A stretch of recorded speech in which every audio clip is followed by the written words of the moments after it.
This happened to a really close friend of mine back when we were at university, and I'll call her Laura for this story. We were in our second year of uni, and even though it's pretty typical to move out of the halls, dormitories for you Americans, and into a house during your second year, mostly for financial reasons, we both decided to apply to stay in our halls of residence again. We attended the University of York in the UK and chose the college just behind the library. That was because of the en-suite bathrooms and the super close location to Heslington West, which is where all our lectures were held. The halls were 3 floors high with 10 people living on each floor, and everyone seemed pretty nice there. Everyone had a key card that you had to use to get into the main building, and then again to get onto your specific floor. Only the key card for that particular floor would actually work. The only other way to get into the building was if you rang the buzzer and someone physically came down and opened the door for you. If you lost your key card, you had to report to the porter, which is like a building manager or caretaker for context, and it would be instantly canceled, so it no longer worked. You'd have to be issued a new one. Now that I've described our living situation, I'll jump right into the story. The term started off normally enough. My friend and I were both on the same course, genetics, and we attended our lectures, unless we were too hungover, of course. We did society stuff, went to the library, all that usual uni life. We were big fans of midnight library trips, and one day we came back from the library around 2 a.m. We buzzed ourselves in, went into the lift, elevator, to the second floor, and headed to our respective rooms to crash. I was brushing my teeth, maybe 5 minutes later, and there was a knock on my door. I answered it, and Laura came in with this really confused expression. She asked me to come over to her room with her. So I followed her, and she walked over to her desk and picked up an origami swan. She swore that she hadn't made it, and that it definitely hadn't been there before we left for the library trip. She asked me if I'd put it there at any point, but I had never even seen it before. While we used cards to buzz ourselves through the door system to the building and our floor, we unlocked our personal rooms with an actual physical key. I asked her if she'd locked her room before going out, and she insisted that she had. I just told her that she must have just forgotten and left it unlocked accidentally, and that it was probably just one of our housemates playing a prank. It's not uncommon for people to prank each other at uni. During my first year, a housemate left his room unlocked, so we went in and wrapped all his stuff in tin foil and cling film. Laura was still looking a bit worried, though, but I told her not to worry, and she agreed that a paper swan was innocent enough. So she let it go, and we both just went to bed. About a week and a half passed, and by now we were super busy with uni, so we'd pretty much forgotten about the weird origami swan incident. In this time, Laura had asked all our housemates about it, but none of them owned up. So we decided that it was definitely a housemate messing around, but not wanting to admit it was them. One day, we had a gap between our morning lectures and a laboratory session in the afternoon, so we came home to make some lunch. I was making a sandwich in the kitchen, chatting with a couple of our housemates, and Laura came in. She was carrying another origami swan, and there was a ribbon that had been tied around her door handle. The swan, again, had been on her desk. At this time, I knew for a fact that she'd locked her door. We had headed out to our 9 a.m. lecture together that morning, and I'd seen her do it. In fact, I was a bit confused, but I still insisted that it had to be one of her housemates messing around because no one else could get into that corridor due to the keycard system. Laura agreed with me, but she was concerned because she knew that she'd actually lost her key whilst drunk during Freshers Week. For Americans, Freshers Week is like orientation or welcome week for new university students, usually involving lots of social events. I hadn't known this at the time, but apparently a few days into term, we'd been on a night out at the club, and the next morning Laura hadn't been able to find her key. She said that she figured she must have lost it in the club and had immediately gone to the porters and paid the fine to get a new key. They told her to just hand in the missing one if it ever turned up. So now Laura was thinking that maybe one of her housemates had found the lost key. They had realized that it unlocked Laura's room because her keys actually had our room numbers printed on them, and they were putting stuff in there as a practical joke or something. Laura, however, didn't see the funny side of someone going into her room and thought it was a bit too weird and specific to be just a practical joke. She decided to give everyone the benefit of the doubt, though, and took a picture of this new swan and posted it on Facebook in our house group chat, saying, "Nice one, well, thanks guys, I'd appreciate if you'd stop going in my room now, though." But they didn't stop going into her room. Over the next few weeks, whoever kept entering her room did so more frequently. They'd still leave the weird origami swans, but other things started happening too. For example, Laura would leave her laptop in a certain place on her desk, but when she came back, it would be on a pillow. Or the clothes in her wardrobe would be rearranged, and books would be left out that she hadn't even been reading. Again, it was nothing particularly sinister, but it was really freaking Laura out now, and she was beginning to doubt herself. She'd often say that maybe she really had left her laptop on a pillow, and that she was just worrying because of the swan thing. In fact, it got to the point where she made me look at her room before we left for lectures and had me watch her physically lock the door. But Laura wasn't losing it. Things were really moving around her room while she was gone, and someone was definitely going in there. This time, I posted a massive rant about it on the Facebook chat. All of our housemates absolutely swore it wasn't them and that they'd keep an eye out. And honestly, none of them gave a particularly creepy vibe, and they all did seem fairly genuine about it.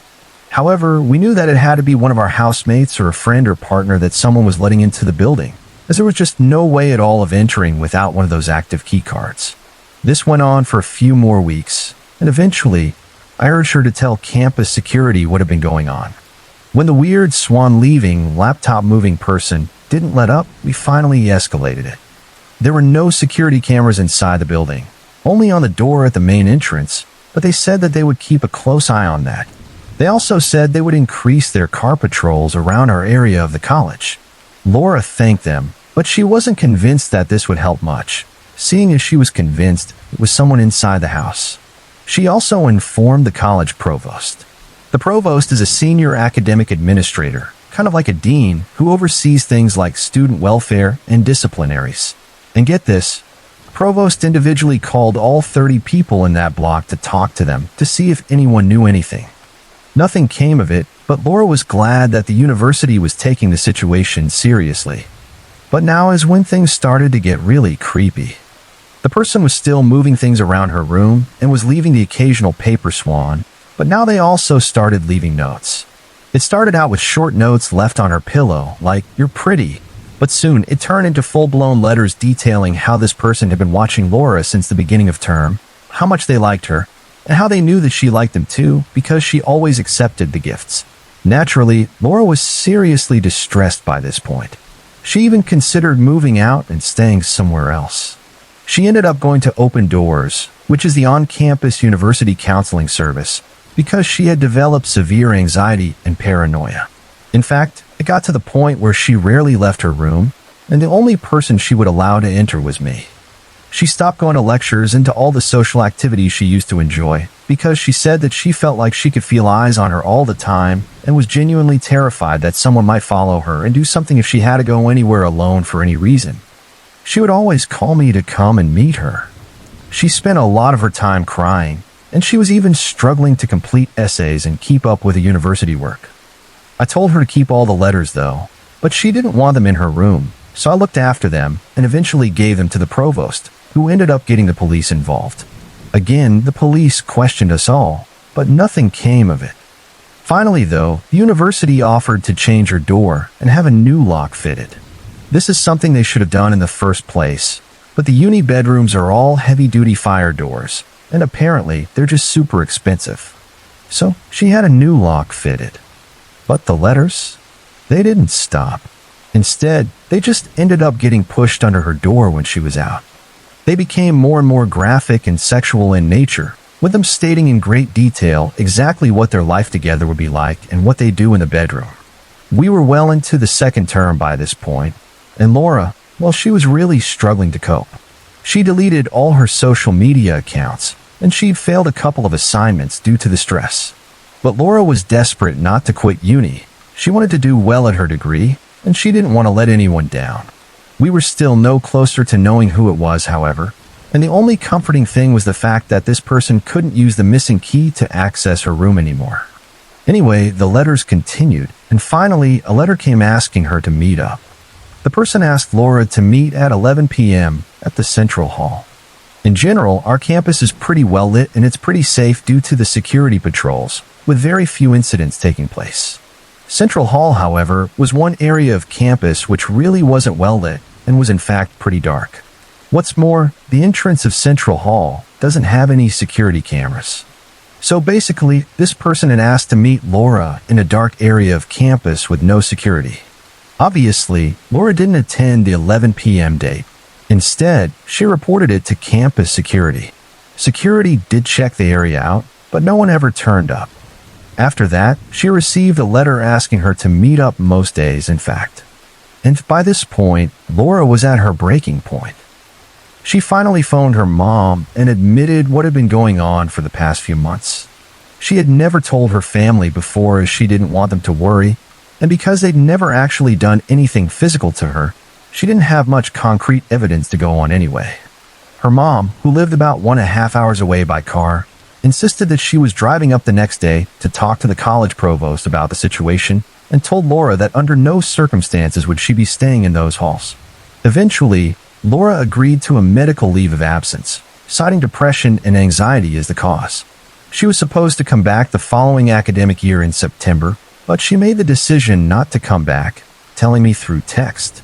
She told me nothing weird at all had happened since she'd been back home, but that she felt too afraid to come back to York and that she was still experiencing bad anxiety whenever she left the house.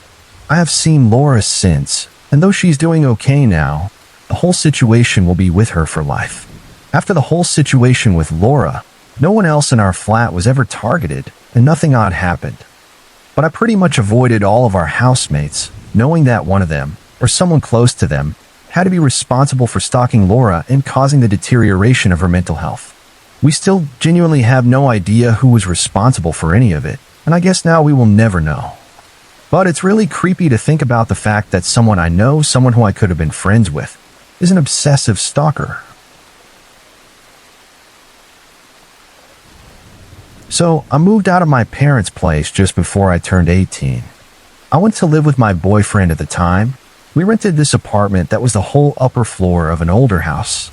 Honestly, I don't remember anything else weird happening there, just that one closet in the bedroom. I swear that thing existed purely to terrify me. Now, I've always had a real hang-up about closets. The doors have to be closed. I just can't stand it when people leave them open. I'm the same way with kitchen cabinets and drawers. If I go to a friend's house, I'll totally close any open ones. My closet in that apartment was original to the house, but his was the one they added later. Mine was big enough to step into, with shelves running down the left side. At the very top, there was this little door, the kind you push up and over to get into the attic. And yeah, I also hate those kinds of attic doors for some reason. The ceiling in my closet was actually higher than the rest of the apartment, so you need a pretty good-sized ladder just to reach that attic door. I don't even remember how long we'd been living there when this whole thing started, but it always happened at night. Only at night, and only when I was tucked into bed. The closet door would open. Very, very slowly, and with a bit of a creak. The head of my bed was directly across the room, so if I was lying on my left side, I was staring right at that closet. I remember the first time it happened. I was home by myself. I was in bed, facing the door, trying to drift off to sleep. Then I heard the door creak open. It opened so agonizingly slow. The whole time I'm thinking, oh my God, what if someone broke into the house and has been hiding in there, waiting for me to fall asleep? It opened wide enough for someone to step out, but not wide enough for me to see directly into the closet from where I was in bed. The door itself was blocking my view. I just lay there in absolute terror, waiting for someone to poke their head out. But nothing happened. Finally, I jumped up and flipped on the light. Nothing. Nobody there. I figured, okay, I must not have made sure it was completely closed and latched. So I went over, pulled the door shut, and made damn sure it caught the latch this time. I even pulled on the knob to be certain it was definitely closed. I turned off the light, got back into bed, and finally started to settle in, my heartbeat slowly returning to normal. I was all comfy and cozy again. Then I heard the click of the closet door, and the damn thing started opening again. Now I was totally freaked out. I knew it was closed properly this time. I didn't get up. I just lay there, probably for about an hour, staring at that door before I finally managed to fall asleep. This whole thing only seemed to happen when my boyfriend wasn't home. After a few times of it opening on its own, I decided I was going to put something in front of the door. I mean, I had to try, right? I found a heavy box of books we hadn't unpacked yet and placed it directly in front of the closet door, right under the doorknob.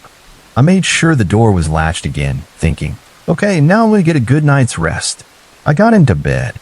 About 10 minutes later, I heard the click of the door.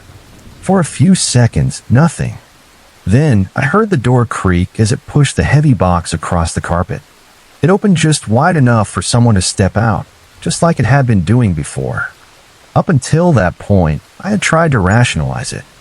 I figured it must have been a faulty doorknob latch, or maybe some kind of weird breeze coming from the attic, or perhaps even uneven floors. But when that door pushed that heavy box of books out of the way, none of those explanations made sense anymore. That door was opening on its own, with force. Was it paranormal? Maybe. Maybe not. One thing's for sure, though, it was super creepy.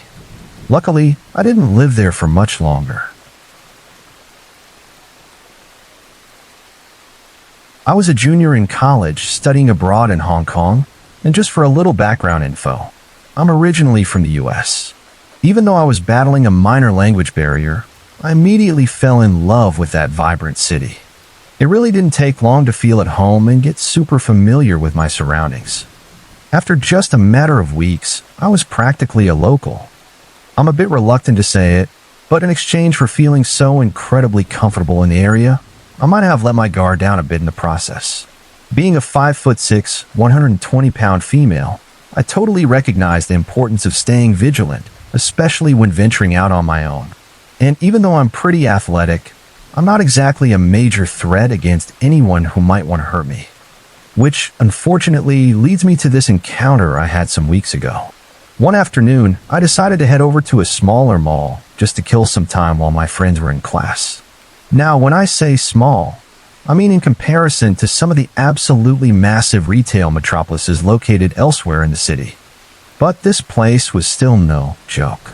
I'd actually started to frequent this mall. It wasn't a far trip, and it was an easy place to pop into with a couple of hours to spare, so I knew the place pretty well. Also, Hong Kong is fairly diverse compared to most places in Asia, but being blonde and white, I still get a lot of stares. I'm usually one of few, if any, white people around whenever I leave campus, especially in areas with smaller numbers of tourists. This, of course, makes other people of the same race stand out to me in a crowd as well. Which is why that afternoon, I noticed two white men showing up in the same place as I was. Now, before you roll your eyes, this mall is good-sized, but small enough that it wasn't particularly unusual. A lot of the major stores are clustered in the same area, so I just figured they were shopping around like I was. I didn't get that I'm being watched feeling at all, and I wasn't even sure that they'd noticed my presence whatsoever. I hadn't caught them looking at me even once. Besides, I have a pretty good sixth sense about these kind of situations anyway. After growing up in some major cities, my parents made damn sure stranger danger was ingrained into my brain as a child, and that I knew exactly what to do if I ever found myself in trouble. I was aware of the men, but I wasn't worried, not even a little bit. So after I had last noticed the two men, I was just milling around a Starbucks, a few shopping bags in hand. Mostly just people watching at this point and debating whether or not it was time to head back to campus to avoid the rush hour crowd and getting bumped into. Lack of awareness for personal space seems to be a common thing here. I decided to go slightly out of my way to walk through a quieter walkway that passed by a couple of luxury stores and an exit. And let me emphasize, there were still plenty of people around. They just happened to be further to my right, but the luxury stores and exit were to my left. I'm still wandering, lost in my thoughts, when someone coming from my right bumps into me. Seriously, with all this empty space around? But this time, there were fingernails digging into my ribcage. They hadn't just bumped into me, they latched on. Whoever it was behind me and walking perpendicular to my previous path. Their right hand was positioned under my right arm, pushing and pulling me with them. That's when I realized the passerby was positioned strategically enough that you probably couldn't even tell what was going on. This guy knew exactly what he was doing. It took me a minute to even register what the hell was happening, especially since I couldn't see the assailant from their position behind me. Once I snapped out of it, I was stunned. I stumbled along with him for a moment, trying to shake loose, but this guy was strong. I was a victim to his still tight grip. All 120 pounds of me was not going anywhere besides exactly where he wanted me. A cold fear seized my mind and body as his massive grip tightened and those long fingernails delved deeper into my skin. Then a confident, gravely voice, one that was enough to make anyone's skin crawl, barked into my ear. "Not a fight you will win." At this point, I am panicking, obviously. I manage to look behind me, and who do I see but one of those 6'5" white muscle men from before? A big surprise, I know. He snarls at me and slams his fist or hand in the same position under my left arm. I look towards where we're headed and see the other, equally monstrous white man posted up, waiting for us right under the illuminated sign that read exit. Suddenly, I heard a family friend's voice in my head. He used to live in Hong Kong and had warned me before I left. "Listen, you will see sex trafficking while you're there. It's everywhere, but as long as you're careful, you'll be fine." Suddenly, that panic that had created a fog around my brain turned to pure adrenaline. I was no longer scared. I was pissed. Not thinking, rather operating on autopilot, I garnered a strength that I didn't even know I had and ripped free from the veteran kidnapper's grip. I like to say that I ran like hell to get help, but again, this was my hyped-up, adrenaline-ridden brain acting. Instead, I whipped around mere feet away from my attacker and glared at this man as if saying, "Try that again, I dare you." If looks could kill, he looked absolutely stunned that I had managed to pull free. But at this point, the interaction was no longer disguised as a normal encounter. More people were around, and without the opportunity to make it appear as if I was acting of my own accord, he knew that he had missed his chance. He glared back momentarily, but then motioned to his buddy, and they booked it out the exit without their intended target. And just as fast as it had come, the adrenaline rush was gone. I was shaking uncontrollably, fighting back tears, his touch burning into my flesh long after he had gone. I looked around me, stunned that no one had stopped to help or even witnessed what had just happened. I took a moment to compose myself physically. My mental state was another story. And slowly and vigilantly, I walked my shaking self back to the bus that would return me to the safe haven on campus. While I can't say for certain what their intentions were, I have a pretty good guess. I can only pray that the next girl is as lucky as I was. So, I lived in Ruidoso, New Mexico for about 9 months a few years back. Just a little background, I'm half white and half native Navajo, but the tribe there is the Mescalero Apache, so I'm not actually a part of their tribe or anything. I've never even been on their reservation, res as we call it, but I live in what's basically downtown Ruidoso. And let me tell you, I've been through some life-changing horror movie crap up in those woods. Every summer, my 2 older brothers, my little brother, and my mom would go there and stay for 2 weeks. No phones, no video games, nothing but nature. I always complained that I would literally die without my phone, and that being separated from my boyfriend for 2 weeks would destroy my life. Who was I going to meet there, right? But in all honesty, I actually loved being there. That is, until this happened. Our family's cabin had a long glass window wall along the living room, which was really nice in the spring and summertime. We had a few apple trees, and deer and elk would sometimes wander into our back porch and yard area. It was a really pretty sight. Right behind our house was a shallow creek, which used to have a bridge to cross over, but it got wiped out in a flood a few years ago. There is an old water pipe that crosses the stream, though, but it's not all that wide and it's pretty tricky to cross over. So me and my brothers, being the little troublemakers that we were, built a dam in the creek that we could cross over, and that also held up a lot of water. We'd use our silly little dam to get across the creek and head into the woods, which were really thick but full of some cool trails. To get onto a trail, you usually had to deal with a steep incline. So one summer day, my 3 brothers and I decided to go out on a hike and follow the creek upstream. We did this so we could go and play with these huge rock formations in the water. It's not totally uncommon to run into animals in the forest, and that includes the occasional mountain lion or bear if Mother Nature really wants to screw you over. So as a little precaution, seeing as my younger brother and I are 4 and 5 years younger, my 2 older brothers made me take the compound bow, and my younger brother take his silly airsoft BB gun. I don't want to brag, but I've made some badass shots with my bow before, and I'm a natural at sharp shooting, so my older brothers trusted me with it. Anyway, we're going along on our hike, laughing and talking pretty loudly, so in general, just having a lot of fun. When we get to this steep, rocky incline that goes about 30 feet up to continue to the water rocks, we all tighten our packs. I sling my bow onto my back and close the sheath of arrows I had with me, and we ready ourselves to climb the mountain. We're all about 15 feet up and taking our time when a sheet of gravel and dust falls down onto us from the top of the incline. The odd thing is, it looks like it only fell from one small area at the ridge, like someone had just finished climbing over, and this was them dislodging the last bit of the cliff at the top.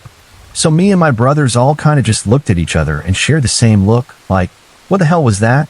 My oldest brother takes the lead and gets to the top of the ridge first and peeks over. He gives us the all clear, and we finished climbing up. My brothers go back to joking, but I had a bad feeling in the pit of my stomach, like I'd swallowed a rock or something.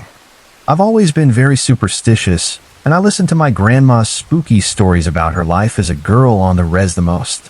So I just tried to shake the feeling and excused it as nervous energy, and I tried to enjoy the hike again. We're in the last stretch before getting to the rock formations, and it's a bunch of rocks sitting in the creek. You have to jump from one to another to get through. You couldn't get there any other way, seeing as the sides of the creek are lined by smooth inclined walls. So we're hopping along in a line behind each other, and I'm taking up the rear when I started smelling this really strong copper, rusty, burnt smell. I pointed out to my brothers, and they all sniff and they notice it now. It's like smells don't just suddenly appear, but this one did. The air was normal 1 second, and then the stench is just there, and it's pungent. So my oldest brother is on edge, and he tells me in oddly stony voice, "Hey, keep your bow loaded." So I nearly piss myself and get an arrow knocked between my fingers, resting on my bow. We keep moving along, and we finally get to the rocks, and all of our concerns from before are forgotten. The smell was gone. The rocks were huge, as always, and we had a full afternoon of sun. We finished up screwing around on the rocks, and we're packing up our things, getting ready to head home before the sun starts setting. Everything's just calm and nice when suddenly the smell comes back, and you could feel the tension rise in the air. Me and my brothers all look to my oldest brother. He's looking off upstream at something when he suddenly takes a really sharp breath, and then he turns to us, eerily calm, and says, "Come on, let's get home. Mom's gonna be waiting for us." We follow our brother's cue and make our way across the hopping rocks a lot faster than we did before. My little brother is behind me when I hear him yelp and slip, something splashing in the water. I turn back, and my baby brother has the most terrified, pale look on his face. "Something just touched me," he says, frozen in place. I jump towards him and pick up his BB gun, which he dropped into the water, and pull him off the rocks onto the bank. My oldest brother grunts impatiently and tells my little bro that he imagined it and to keep up. Me and my second oldest brother keep in step with my little brother as my big brother leads the way. The sun is starting to set, and the woods around us are oddly quiet. No crickets or cicadas or the sound of a far-off deer. I'm actually starting to get worried, and I get my bow loaded again. I rush to catch up with my oldest brother. "Hey bro, dude, do you feel that?" He doesn't look at me, but he says, "Yeah, I do." My oldest brother and I have always been the most in tune with our surroundings, and it might sound ridiculous, but more in touch with spirits. And the look on his face and the fear in his voice will always terrify me. We get back to the 30-foot ledge. You know, my big bro makes my second oldest go down with my little brother. They basically roll their packs down and slide down on their backsides. I hold my bow in my arms, and I'm getting ready to roll down when I get the urge to turn back, and I see a deer standing a ways back in the tree line, just staring at me. I don't know what it is, but a wave of dread rolls over me as I stare at this deer. My brother calls up to me to get down there, and that's when I realize what's wrong. This deer has human eyes. This wasn't an animal staring at me. It was stone still, and it didn't blink. It just stood there. I didn't break eye contact as I pushed myself down the ridge. I feel sick as my brothers and I break into a jog back to our house, and we all start hearing it. Branches snapping, twigs and brush scattering somewhere in the forest behind us. I start panicking, and my chest starts heaving, and I feel absolute terror running through me. The stench is revolting and stronger than ever, and my brothers and I all start speeding up until we're practically sprinting through the woods. We break through the thicket and, we're just running on dirt. Me and my older brothers are in a small formation, and we get to the water pipe that crosses the stream and immediately start balancing our way across. Somehow none of us slip. My oldest brother is on the opposite bank, and I'm about halfway there when I hear my little brother's shuddering breaths. He's just barely getting to the pipe and starting to cross when I see in the tree line behind him the same crap deer. I feel a rush of power and anger course through me. No, I steady myself and turn around on this pipe and ready my bow. I take him and I shoot. The arrow looks as if it should have hit the darn thing right in the chest, but there was no mark. It just stood there like a statue. And then, I'll never forget this thing stands on its back 2 legs. It turns into the woods, and then it's just gone. My little brother is crying when we get back home, and we're all covered in bruises and scrapes from crashing through the woods. It's dark out, and we hear our mom pull up.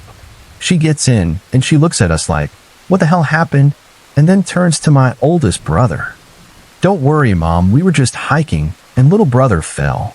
To this day, I don't know why my brother never told her. My mom is white, and my deceased father was Navajo, but I felt like she would have understood. But she took that as a good enough explanation, though, and said, "All right, go clean up. Your backsides are covered in mud."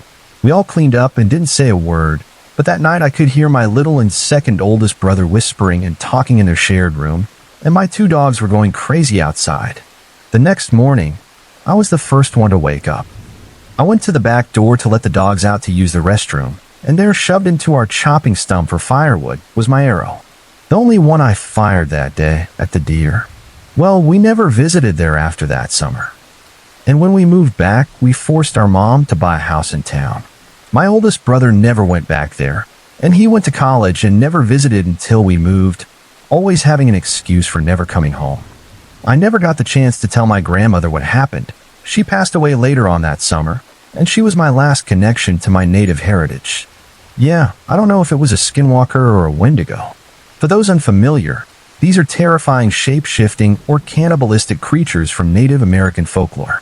But the thought itself is said to be bad luck, so I try not to think about this whole thing too much. My grandmother always said that the more we think about things like this, the more they draw to you. Scary as hell, right? But either way, I am never, ever going back to those woods. Last fall, I worked at the Fright Night Haunt in Fallwood, and I'm still trying to wrap my head around what went down. I've been holding on to this for months, unsure if I should share it, but I need to get it off my chest.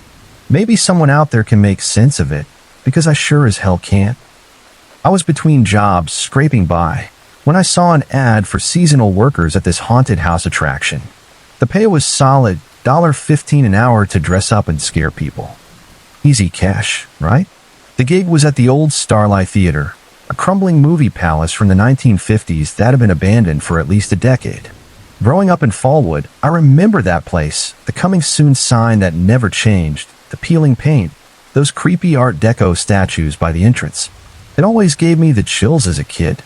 I showed up for orientation and met Marcus, the owner, who was all in on horror. He gave us the lowdown on the haunt's theme, something about escaped asylum patients out for revenge. Then he casually dropped some history about the building. 2 people had died there, a patron in the 60s who had a heart attack during a Hitchcock flick, and a scare actor from the previous season who collapsed in the men's bathroom, also from a heart attack. Marcus played it up like it was a selling point, saying the place had authentic haunted energy. Then he hit us with another tidbit. The theater was built on land that used to be part of Pinewood Sanitarium's grounds from the early 1900s. Local historians said there could be unmarked graves underneath. Red flag? Oh yeah. But I was broke, so I stayed. Setup week started 2 weeks before opening night. My first day, I was paired with James, the tech manager, for a tour of the place. James had worked haunts for years but was twitchy, constantly checking corners, jumping at every sound. Not exactly a confidence booster. The haunt was split into different scenes. The first floor was a maze of fake doctors' offices and bloody operating rooms. The upper level was themed as patient wards. But the main theater itself? That was something else. They'd kept it almost exactly as it was, just adding creepy touches. Rows of faded velvet seats facing a massive screen, dust so thick it glowed in the light. The second I stepped in there, I felt it. A cold so intense it was like walking through a frozen wall. My arms broke out in goosebumps, and I got this overwhelming sense of being watched, like dozens of eyes were boring into me from every angle. It wasn't just a chill. It was like the air itself was staring. James noticed me shudder. "You felt it too, huh?" he said, like it was no big deal. "This is one of the most spiritual parts of the building." Spiritual? Like that was a normal way to describe a ghost-infested theater. I tried to laugh it off, but my voice came out all wobbly. Later that day, James took me, Melissa, and Ryan, 2 other new hires, up to the old projection booth. It was a cramped, dusty room, still filled with ancient equipment, like the projectionist had just walked out 30 years ago. We were scoping it out for a mad scientist scene when we heard it. A sharp clicking, like someone flipping switches, followed by 3 loud knocks from inside the wall. James called out, "Yo, Marcus, that you?" No answer. The 4 of us froze. The clicking started again, faster, more insistent. Ryan let out a nervous laugh. Part of the effects, right? James shook his head. Power's not even hooked up here. We bolted out of that room like it was on fire. When we told Marcus later, he just grinned. Sounds like the old projectionist is still clocking in. Everyone laughed, but nobody went back to that booth alone. The next week was a whirlwind, painting props, setting up effects, learning our scare spots. I was assigned to the butcher's kitchen on the first floor, popping out from behind a bloody freezer door. Standard stuff, but during breaks, I'd find myself staring at the ceiling, thinking about that theater upstairs. Opening night rolled around, and we had a big crowd, about 200 people lined up outside. The vibe was electric, and I was actually having fun scaring folks. Halfway through the night, I needed a bathroom break. We had strict break time, so I had about 10 minutes. I hustled to the staff restroom in the back, the original men's room from the theater's glory days, black and white tiles, old metal stall dividers, the works. It was freezing in there, way colder than the rest of the building. The haunt didn't have proper heating or AC, just some portable units, but this place felt like a meat locker. I went into a stall, and while I was in there, I heard someone enter the stall next to mine. Didn't think much of it until I noticed the toilet flapper in that stall start jiggling, like someone was messing with it. I glanced under the divider. No feet, but the flapper kept moving up and down, like someone was standing there pressing it. "Hey, who's there?" I called out, thinking maybe someone was reaching over the top. Silence. The flapper stopped. I got out, checked the next stall. Empty. Completely empty. I told Melissa about it during our next break, and she just nodded, like it was no surprise. "Oh yeah, the bathroom ghost. Everyone's seen that. Jerry, the guy who died last year. That's where they found him. Some think he's still hanging around." The next night was even crazier. Bigger crowd, longer hours. I was beat from my day job before heading to the haunt. Around 10 p.m., my scene partner called in sick, so I was handling the butcher's kitchen solo. It was rough. The timing's tricky with just one person, and I was botching the scares. Marcus swung by and told me to take a break, then head to the theater scene upstairs since they were short-staffed. The theater scene was simple, an undead audience watching a horror film, with props and lighting doing most of the work. One actor, Ted, just walked the aisles, staring at guests. I went up to relieve him so he could take his break. That same icy wall hit me as I entered the theater. My breath fogged in front of my face, which was weird. It was a warm October night, and the building was stuffy everywhere else. Ted was supposed to be there, but the place looked empty. "Ted, you in here, man?" I called. My voice echoed off the high ceiling. No answer. I figured he'd stepped out, so I started down the center aisle to get into position. The strobe lights made everything disorienting, catching dust in the air and flashing bits of an old asylum film playing on the screen. Then I heard footsteps, heavy, deliberate, coming from the back of the theater. I turned, expecting Ted, and caught a glimpse in the strobe light, a tall figure in what looked like a uniform. "Ted, that you?" I called. Quit messing around, man. You're freaking me out. The footsteps kept coming closer, then stopped somewhere in the middle of the theater. I couldn't see anyone, but that watched feeling was suffocating. My walkie-talkie crackled, scaring the hell out of me. It was Marcus. Hey, Ted just checked in with me downstairs. Said he couldn't find you to hand off. You in position. My stomach dropped. If Ted was downstairs, who was in the theater with me? I backed toward the exit, eyes glued to the seats where the footsteps had stopped. In the strobe light, I swear I saw a shadow shift, like someone turning their head to watch me. I didn't stick around to play it cool. I ran out of there so fast I nearly broke the door. Marcus was coming up the stairs and caught me, grabbing my shoulders. Whoa, what's going on? I was panting, barely able to talk. There's someone in there. I heard footsteps. I thought it was Ted, but Marcus gave me this look, not like he didn't believe me, but like he knew something. Show me, he said. We went back in together. The theater was empty. No figure, no footsteps, but that cold spot was still there, right in the center aisle, about 7 rows back from the screen. We walked through it, and Marcus shivered. That's where Mr. Henderson died, he said quietly. Heart attack during Psycho in '63. Found him slumped right here. I didn't go back into that theater alone for the rest of the season. Ted and I made sure to switch off in the hallway outside. But the weird stuff didn't stop. I kept hitting random cold spots, sweating in my costume 1 minute, then shivering like I was in a blizzard the next. No AC or heating could explain it.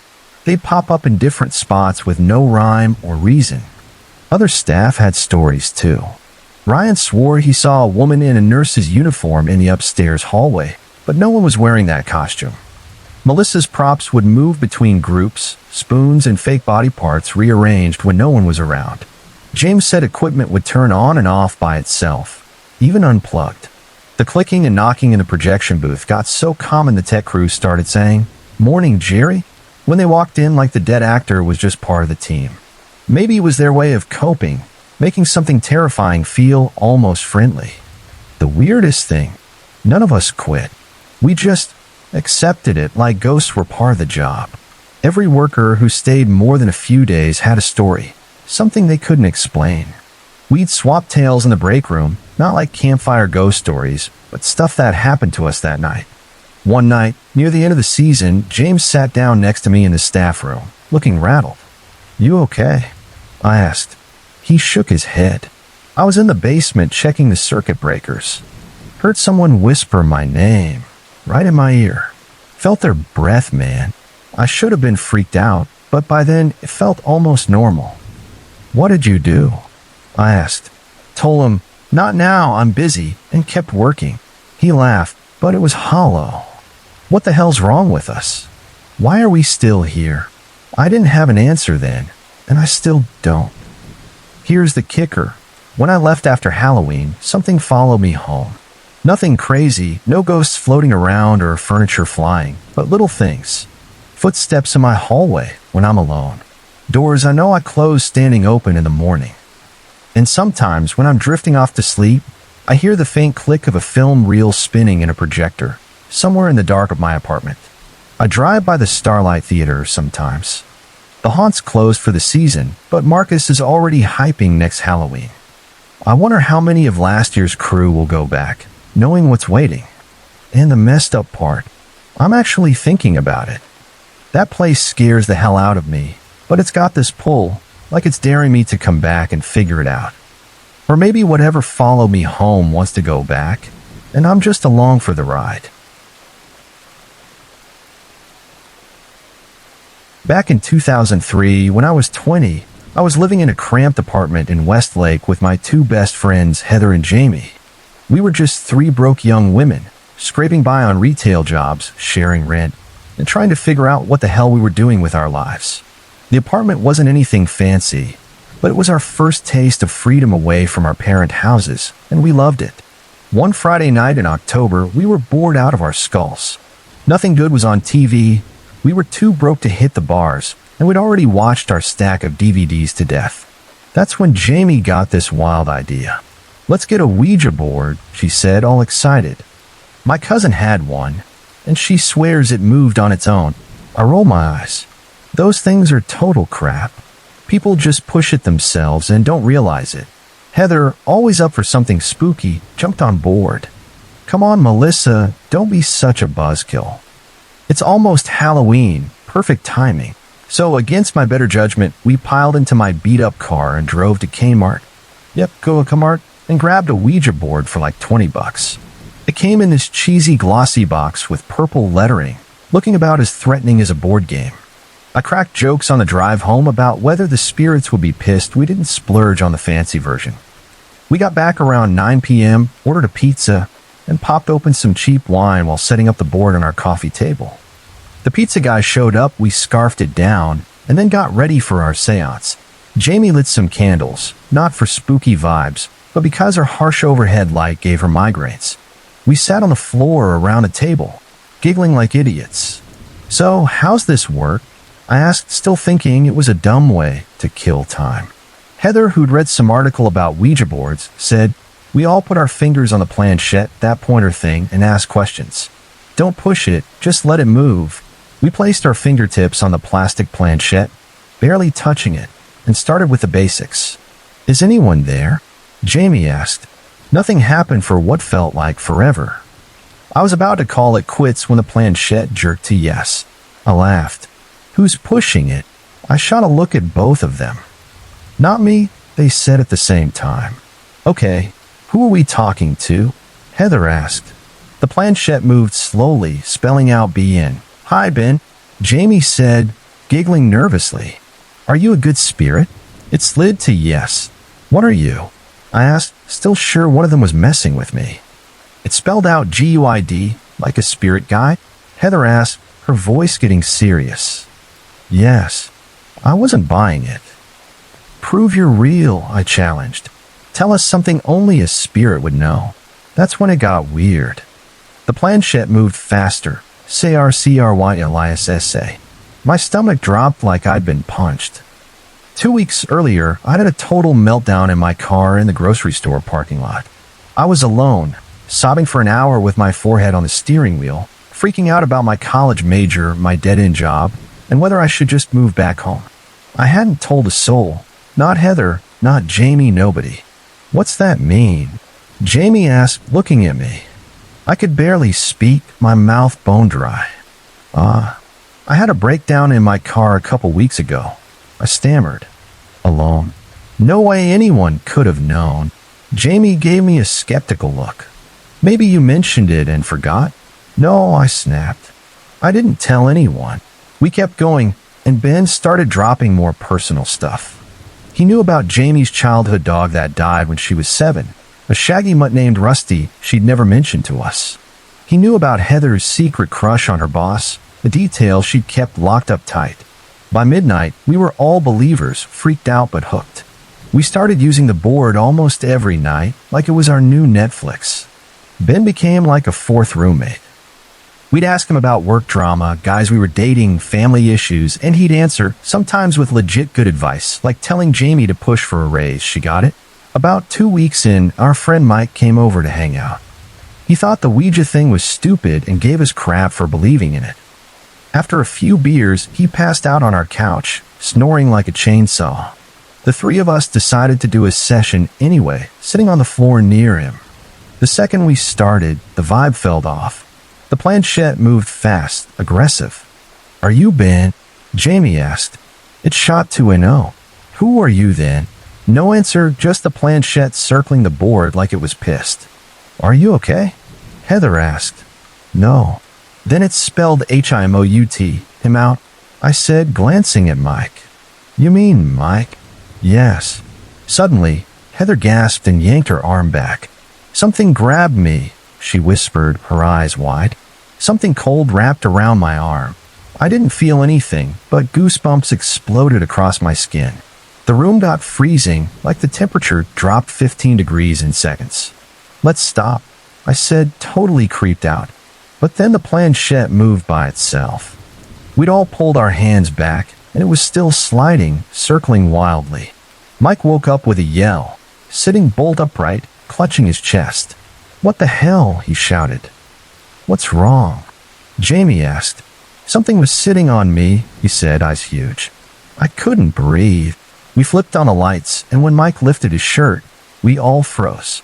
Across his chest and stomach were red marks, tiny handprints, like a kid had pressed their hands against him with paint. Except there was no paint, just irritated skin in perfect little hand shapes. That should have been it. We should have burned the board right then. But we didn't. We told ourselves it was because Mike had been a jerk, disrespecting the spirits. We just needed to be more careful. A week later, we got home from grocery shopping around 6 p.m. The second I unlocked the door, we heard it. A child screaming, not just crying, but a high-pitched, terrified wail. Our downstairs neighbors had twin toddlers, so we thought something had happened to them. Jamie ran down to check while Heather and I stepped inside. The screaming stopped the moment we crossed the threshold. Jamie came back and said the twins were fine, sitting in their playpen watching Blue's Clues. As we stood there, confused, a smell hit us. Faint at first, then so strong I gagged. It was like rotting meat, so bad I covered my nose with my shirt. "Do you smell that?" I asked. They nodded, looking as grossed out as I felt. "Did we leave meat out?" Heather said, checking the kitchen. But it was spotless. We'd cleaned before leaving. No food, no trash, nothing to explain it. Then, just as fast as it came, the smell was gone, like it had never been there.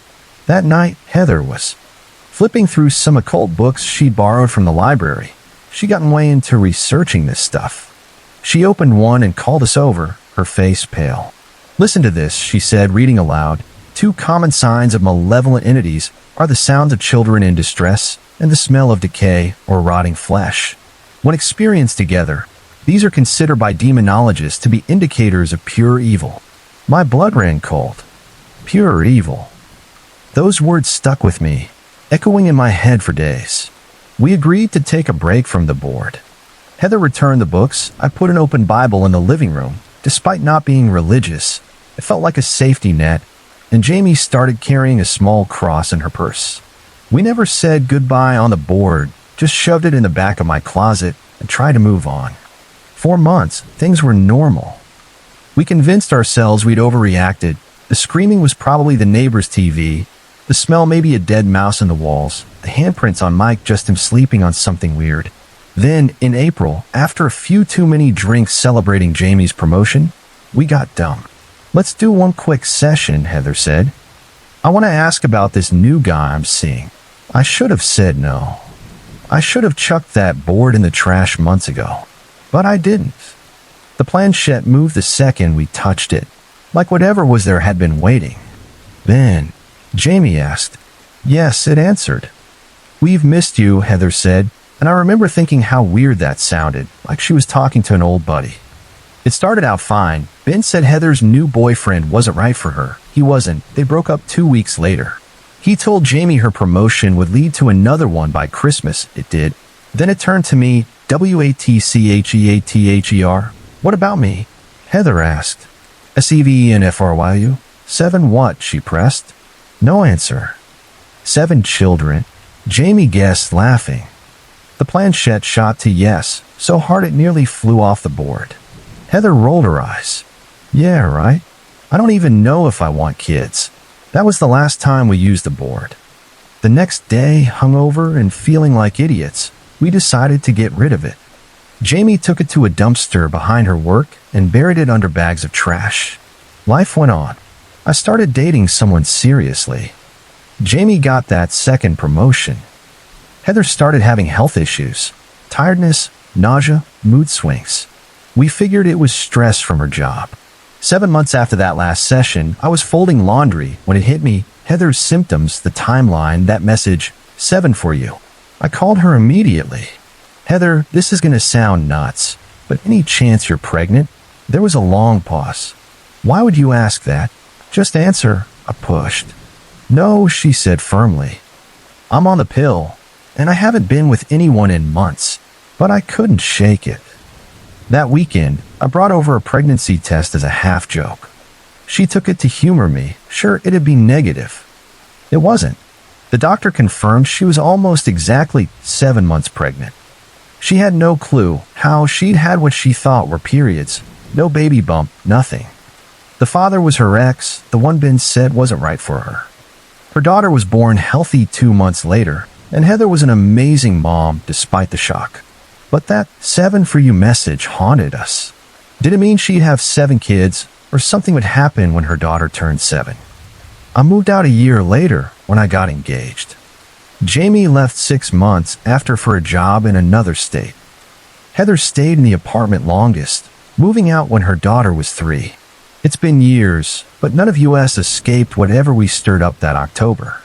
Jamie wakes up with unexplained scratches. I sometimes hear whispering when I'm alone in my house. Heather's daughter talks about a dark man in her closet at night. We don't talk about it much anymore. What's the point? We can't undo it.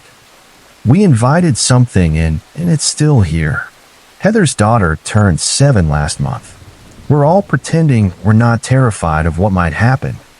I wish I could wrap this up with some neat explanation, but there's nothing. All I know is I'll never touch a Ouija board again, especially not some cheap Kmart one. Some doors you don't open, and some things don't leave once you let them in.